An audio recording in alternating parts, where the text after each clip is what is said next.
ಬಂದಿರುವಂತಹದ್ದು ನಿಮಗೆ queen of cups ಬಂದಿದೆ.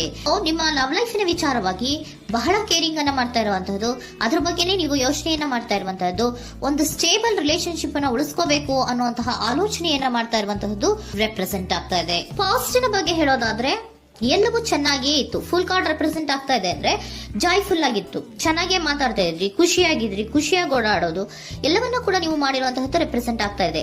ಆದ್ರೆ ನೀವು ಯಾವಾಗ ಸೀರಿಯಸ್ ಆಗಿ ಕಮಿಟ್ಮೆಂಟ್ ಅನ್ನ ಕೇಳೋದಕ್ಕೆ ಶುರು ಮಾಡ್ತಿರೋ, ಅಥವಾ ನೀವ್ ಯಾವಾಗ ಸ್ವಲ್ಪ ಚೇಂಜಸ್ ಗಳನ್ನ ಮಾಡ್ಕೋ ಅಂತ ಹೇಳೋದಕ್ಕೆ ಶುರು ಮಾಡ್ತಿರೋ, ಅಥವಾ ನೀವು ಸ್ಪಷ್ಟವಾಗಿ ನಿಮ್ಮ ಲವ್ ಲೈಫಿನ ವಿಚಾರವಾಗಿ ಹೀಗೆ ಇರಬೇಕು ಅಂತ ಯಾವಾಗ ಒಂದು ಗಡಿಗಳನ್ನ ಹಾಕೋಕೆ ಶುರು ಮಾಡ್ತಿರೋ, ಆಗ ನಿಮ್ಮ ಲವ್ ಲೈಫಿನ ವಿಚಾರದಲ್ಲಿ ಫೀಲಿಂಗ್ಗಳು ಲೆಫ್ಟ್ ಔಟ್ ಆಗುವಂತ ಸಾಧ್ಯತೆಗಳು ಇದ್ದಿರುವಂತಹದ್ದು ನಿಮ್ಮ ಪಾಸಿಟಿವ್ ನಲ್ಲಿ ರೆಪ್ರೆಸೆಂಟ್ ಆಗ್ತದೆ. ನೀವೇನಾದ್ರೂ ಹಾಗಿರ್ಬೇಕು ಹೀಗಿರ್ಬೇಕು ಅಂತ ಏನಾದ್ರೂ ನೀವು ಅವ್ರಿಗೆ ಹೇಳಿದ್ರೆ ಅವರು ನಿಮ್ಮಿಂದ ಸ್ವಲ್ಪ ಸ್ವಲ್ಪ ದೂರ ಹೋಗಿರುವಂತಹದ್ದು ರೆಪ್ರೆಸೆಂಟ್ ಆಗ್ತಾ ಇದೆ. ಯಾಕಂದ್ರೆ ನೀವು ಖುಷಿಯಾಗಿರ್ಬೇಕು, ಸಂತೋಷ ಆಗಿರ್ಬೇಕು, ಅಷ್ಟನ್ನ ಮಾತ್ರನೇ ಅವರು ಎಕ್ಸ್ಪೆಕ್ಟ್ ಅನ್ನ ಮಾಡುವಂತಹದ್ದು. ಈಗ ಸದ್ಯದ ಮಟ್ಟಿಗೆ ಅವರು ನಿಮ್ಗೆ ಯಾವುದೇ ರೀತಿಯ ಸೀರಿಯಸ್ ಕಮಿಟ್ಮೆಂಟ್ ಗೆ ಒಳಗಾಗುವಂತ ಸಾಧ್ಯತೆಗಳು ಯಾವುದು ಇದ್ದಿರೋ ಮಟ್ಟಿಗೆ ನಿಮ್ಮ ಪಾಸ್ಟ್ ನಲ್ಲಿ ರೆಪ್ರೆಸೆಂಟ್ ಆಗ್ತಾ ಇಲ್ಲ. ಈ ಪರ್ಸನ್ ಏನು ಈ 4 ಕಾರ್ಡ್ ಬಂದಿದೆಯೋ, ಈ ಪರ್ಸನ್ ಸೀರಿಯಸ್ ಕಮಿಟ್ಮೆಂಟ್ ಗೆ ಸಿಗುವಂತಹ ಸಾಧ್ಯತೆಗಳು ಇದ್ದಿರೋ ಮಟ್ಟಿಗೆ ನಿಮ್ಮ ಪಾಸ್ಟ್ ನಲ್ಲಿ ಕಾಣಿಸ್ತಾ ಇಲ್ಲ. ಆಗ ಅವರಿಗೆ ಫೀಲಿಂಗ್ ಲೆಫ್ಟ್ ಔಟ್ ಆಗಿರುವಂತಹದ್ದು, ಅವರು ಸ್ವಲ್ಪ ಸ್ವಲ್ಪ ಚೇಂಜ್ ಆಗಿ ನಿಮ್ಮಿಂದ ದೂರ ಹೋಗಿರುವಂತಹದ್ದು ಈ ಕಾರ್ಡಿನಲ್ಲಿ ರೆಪ್ರೆಸೆಂಟ್ ಆಗ್ತಾ ಇದೆ.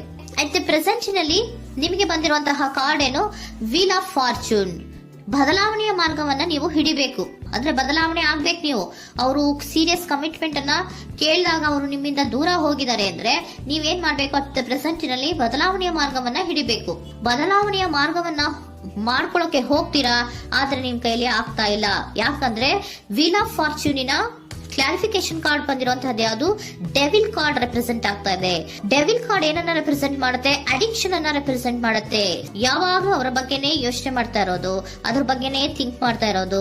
ಸ್ವಲ್ಪ ಬದಲಾವಣೆ ಮಾಡ್ಕೊಳಕ್ ಹೋಗ್ತೀರಾ, ಮತ್ತೆ ಪುನಃ ವಾಪಸ್ ಹಿಂದಕ್ಕೆ ಬರ್ತೀರಾ, ಮತ್ತೆ ಆಲೋಚನೆಯನ್ನ ಮಾಡಕ್ಕೆ ಶುರು ಮಾಡ್ತೀರಾ. ಆ ಕಾರಣವಾಗಿಯೇ ನಿಮ್ಗೆ ನೋವುಗಳು ಆಗ್ತಾ ಇರುವಂತದ್ದು ಅಟ್ ಪ್ರೆಸೆಂಟ್ ನಲ್ಲೂ. ನೀವು ಬದಲಾವಣೆ ಆಗೋಕೆ ಹೋಗ್ತೀರಾ, ಎಲ್ಲಿ ಬದಲಾವಣೆ ಆಗ್ತಾ ಇದ್ದೀರಾ, ಎಲ್ಲಿ ಚೇಂಜಸ್ ಆಗ್ತಾ ಇದ್ದೀರಾ, ನೀವು ಆಗ್ತಾ ಇಲ್ಲ. ಯಾಕೆ ಹೇಳಿ, ನಿಮ್ಮಲ್ಲಿ ಅಡಿಕ್ಷನ್ ಗಳು ರೆಪ್ರೆಸೆಂಟ್ ಆಗ್ತಾ ಇದೆ. ತುಂಬಾ ಅಡಿಕ್ಷನ್ ಇರೋದ್ರಿಂದ, ನಿಮ್ಮ ಲವ್ ಲೈಫ್ ನ ವಿಚಾರವಾಗಿ ನೀವು ತುಂಬಾ ಅಡಿಕ್ಟ್ ಆಗಿರೋದ್ರಿಂದ ನೀವು ಯಾವುದೇ ರೀತಿಯ ಬದಲಾವಣೆಯನ್ನ ನೀವು ಮಾಡ್ಕೋತಿಲ್ಲ. ನಿಮ್ಮ ಲವ್ ಲೈಫ್ ನ ವಿಚಾರವಾಗಿ ನೀವು ಬದಲಾವಣೆಯನ್ನೇ ಮಾಡ್ಕೋತಾ ಇಲ್ಲ. ಅವ್ರು ಕಮಿಟ್ಮೆಂಟ್ ಕೊಟ್ಟಿಲ್ಲ, ಅವ್ರು ಹೋದ್ರು ಅಂದ್ಮೇಲೆ ನೀವು ಮುಂದೆ ಬರ್ಬೇಕು, ನಿಮ್ಮ ಜೀವನದಲ್ಲಿ ನೀವು ಮುಂದೆ ಮುಂದೆ ಬರ್ಬೇಕು. ಸೊ ನೀವು ಮುಂದೆ ಬರಕ್ ಹೋಗ್ತೀರಾ, ಆದ್ರೆ ಅಲ್ಲೇ ಸ್ಟ್ರಕ್ ಆಗ್ತಾ ಇರುವಂತಹದ್ದು ರೆಪ್ರೆಸೆಂಟ್ ಆಗ್ತಾ ಇದೆ. ನೀವ್ ಯಾವಾಗ ಅಡಿಕ್ಷನ್ ಗಳನ್ನ ಜಾಸ್ತಿ ಮಾಡ್ಕೋತಿರೋ, ಅಬ್ಸೆಷನ್ ಆಗತ್ತೆ. ಯಾವಾಗ ನಿಮ್ಮಲ್ಲಿ ಅಬ್ಸೆಷನ್ ಗಳಾಗಕ್ಕೆ ಶುರು ಆಗುತ್ತೋ, ಆಗ ನಿಮ್ಮ ನೋವುಗಳು ಜಾಸ್ತಿ ಆಗುತ್ತೆ. ಕಣ್ಣೀರಿಡೋದು, ನೋವನ್ನ ಪಡೋದು, ಸಂಕಟ ಪಡೋದು, ಪದೇ ಪದೇ ನೆನಪಿಸ್ಕೊಳ್ಳೋದು, ಅಳೋದು, ಆಗದೇ ಇಲ್ವೇನೋ ನನಗೆ ಅನ್ನುವಂತಹ ರೀತಿಯಲ್ಲಿ ಅಟ್ ಪ್ರೆಸೆಂಟ್ ನಲ್ಲಿ ಕೆಲವೊಬ್ರು ಇರುವಂತಹದ್ದು ರೆಪ್ರೆಸೆಂಟ್ ಆಗ್ತಾ ಇದೆ. ನೆಕ್ಸ್ಟ್ ಕಾರ್ಡ್ ಬಂದಿರುವಂತಹದ್ದು ಯಾವುದು, ಕ್ವೀನ್ ಆಫ್ ಪೆಂಟಿಕಲ್ಸ್ ಬಂದಿದೆ. ಸೊ ಕ್ವೀನ್ ಆಫ್ ಪೆಂಟಿಕಲ್ ಏನನ್ನ ರೆಪ್ರೆಸೆಂಟ್ ಮಾಡುತ್ತೆ, ನಿಮ್ಮನ್ನ ನೀವು ಗಮನವನ್ನ ಕೊಡಬೇಕು, ನಿಮ್ಮ ಕಡೆಗೆ ನೀವು ಹೆಚ್ಚು ಗಮನವನ್ನ ಕೊಡಬೇಕು. ಅವ್ರು ನಿಮ್ಗೆ ಸೀರಿಯಸ್ ಕಮಿಟ್ಮೆಂಟ್ ಕೊಡ್ಲಿಲ್ಲ, ಫೀಲಿಂಗ್ ಲೆಫ್ಟ್ ಔಟ್ ಆಯ್ತು, ಅವರು ದೂರ ಆಯ್ತು, ಹೋದ್ರು ಅಲ್ವಾ. ಸೊ ನೀವೇನ್ ಮಾಡ್ಬೇಕು, ನೀವು ನಿಮ್ ಕಡೆಗೆ ಗಮನವನ್ನ ಕೊಡಬೇಕು.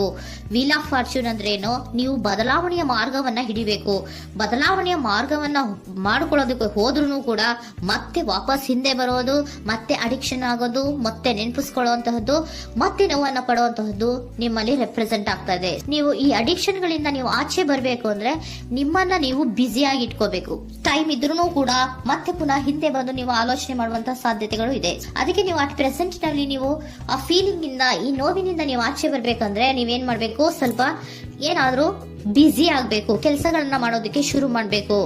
ನಿಮಗೆ ಗೊತ್ತಿರುವಂತಹ ಯಾವ ಕೆಲಸವಾದ್ರೂ ಸರಿ, ನೀವು ಸ್ವಲ್ಪ ಬ್ಯುಸಿ ಆಗಿರೋದಕ್ಕೆ ಪ್ರಯತ್ನವನ್ನ ಮಾಡ್ತಾ ಇರುವಂತಹದ್ದು, ಮಾಡುವಂತಹದ್ದು ರೆಪ್ರೆಸೆಂಟ್ ಆಗ್ತಾ ಇದೆ. ಕೆಲವೊಬ್ರು ಮಾಡ್ತಾ ಇದ್ದೀರಾ, ಕೆಲವೊಬ್ರು ಮಾಡುವ ಕಡೆಗೆ ಆಲೋಚನೆಯನ್ನ ಮಾಡ್ತಾ ಇರುವಂತಹದ್ದು ಅಟ್ ಪ್ರೆಸೆಂಟ್ ನಲ್ಲಿ ರೆಪ್ರೆಸೆಂಟ್ ಆಗ್ತಾ ಇದೆ.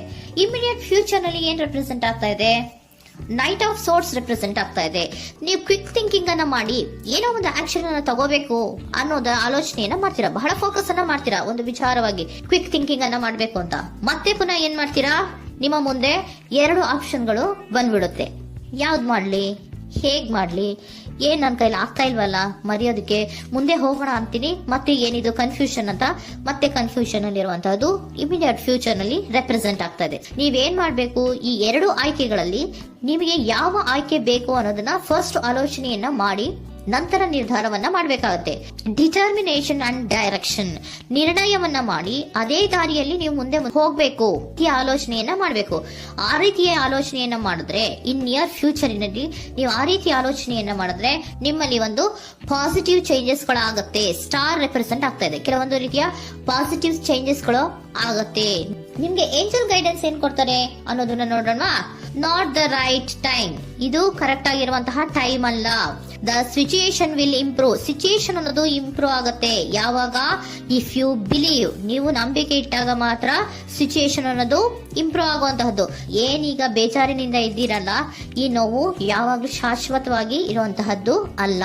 ನಾಟ್ ದ ರೈಟ್ ಟೈಮ್, ಇದು ಕರೆಕ್ಟ್ ಆಗಿರುವಂತಹ ಸಮಯ ಅಲ್ಲ, ಸ್ವಲ್ಪ ವೇಟ್ ಮಾಡು, ನೀವು ಚೇಂಜಸ್ ಮಾಡ್ಕೊಳ್ಳೋ ಕಡೆಗೆ ಹೆಚ್ಚು ಗಮನವನ್ನ ಕೊಡು, ಅಲ್ಲಿ ಚೇಂಜಸ್ ಆಗತ್ತೆ ಅನ್ನೋದನ್ನ ಏಂಜಲ್ ಗೈಡೆನ್ಸ್ ನಿಮ್ಗೆ ಕೊಡ್ತಾ ಇದ್ದಾರೆ. Surrender your full power.